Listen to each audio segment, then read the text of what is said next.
తెలియదా ఏంటి? అప్పుడు వదిలేస్తామా? ఏదో ఒకటి చేసేము. ఎందుకత్తా వీళ్ళకి ఆడవాళ్ళంటే ఇంత అలుసు?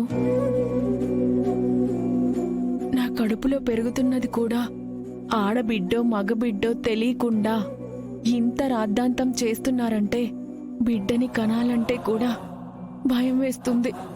వాళ్ళు మూర్ఖులమ్మా. పిల్లలు కండానికి పెళ్ళాలు కావాలి కాని పుట్టే బిడ్డ మాత్రం మగబిడ్డ పుట్టాలనేసి కోరుకునే కోరల్లేని రాక్షసులు. వాళ్ల మధ్య నేను నలుగుతూ ఇన్నాళ్ళు నెట్టుకొచ్చేశాను కాని నువ్వు ధైర్యంతో ఉన్నా ఈ సంసారాన్ని ఎలా నెట్టుకొస్తావో అని భయంగా ఉంది. కుముదవల్లి ఇక్కడికి రాకుండా మా అన్నయ్య దగ్గరే ఉంటానని చెప్పడం మంచిదైంది. తనొచ్చుంటే అన్యాయం అయిపోయేది. ఎందుకంటే భారతమ్మ కూతురుగానే చూస్తారు గాని నువ్వు నీ కూతురుగా చూస్తానన్నా కూడా ఒప్పుకోరత్తా. గోవిందరాజుల కూతురు శివపార్వతిని నా కన్న కూతురిగా పెంచినా సరే వాళ్లకి ఆస్తిలో వాటా ఉండబట్టి ఏమీ అనలేకపోయారు కాని లేదంటే పరిస్థితి మరోలా ఉండేది. వీళ్ల వల్లే కదా వాళ్లక్క గౌరీ అన్యాయం అయిపోయింది. అవునత్తా, ఇలాంటి మనుషుల దగ్గర మొహమాటం లేకుండా ధైర్యంగా ఉండాలి. ఆహా, ఇంతకీ డాక్టర్ గారు ఏమన్నారమ్మా? నా కడుపులో బిడ్డ బాగానే ఉందన్నారత్తా. ఆఫీస్కి సెలవు పెట్టొచ్చు కదమ్మా. నువ్విలా ఎన్నాళ్ళని కష్టపడుతుంటావు? లేదత్తా, ఇంకో నెల రోజులు నెట్టుకొస్తాను. ఇబ్బందేం లేదు.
ఏంటా శబ్దం?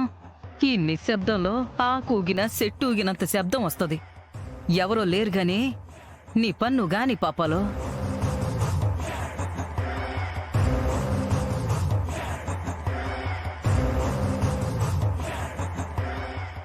వీర్రాజు బావా, వీర్రాజు బావా.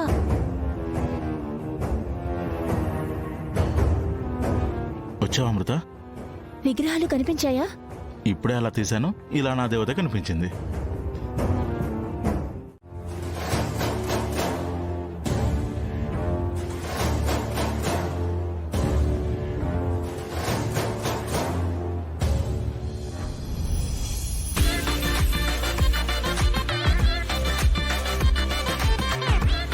ఈ చీరలో చాలా అందంగానో తెలుసా? ఇప్పుడు ఇది అవసరమా? ముందు దీపారాధన సంగతి చూడు. సరే సరే, లోపలికి రా.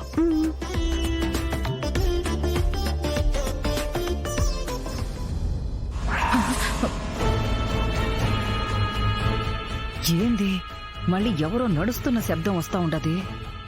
కిందాకే అనుకున్నాను కదా, నిశ్శబ్దంగా ఉన్నప్పుడు ఆకూగిన పిడుగుబడినంత శబ్దం వస్తుంది.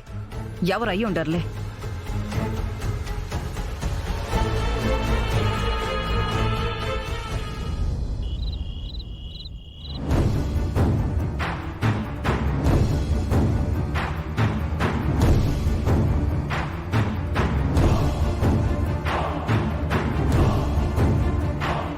అమ్మయ్యా, ఇద్దరు పడుకున్నారు. ఒక్కొక్కసారి కబుర్లు చెప్పుకుంటూ అర్ధరాత్రి వరకు పడుకోరు.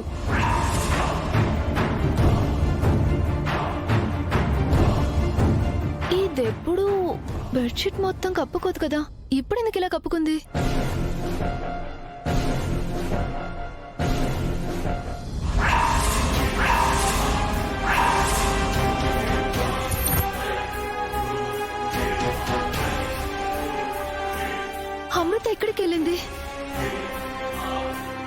వాష్రూమ్కి వెళ్తే ఇలా దిండ్లెందుకు కప్పి వెళ్తుంది?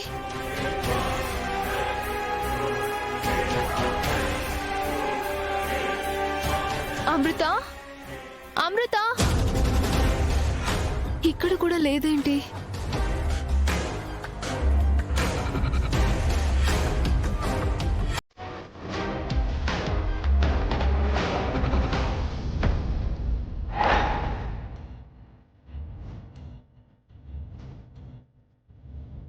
అనుమానమే లేదు, అమృత బయటికి వెళ్ళింది. మెలకు వస్తే మాకు తెలిసిపోతుందని తన దిండు దుప్పటితో కప్పేసి మరీ వెళ్ళిపోయింది.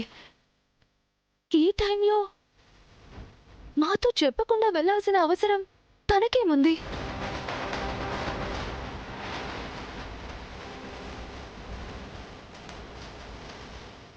అమృత, అమృత,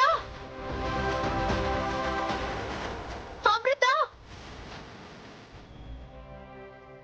ఎక్కడున్నావే? నీకేదైనా ముఖ్యమైన పనుంటే నన్ను కూడా తీసుకెళ్ళొచ్చు కదా.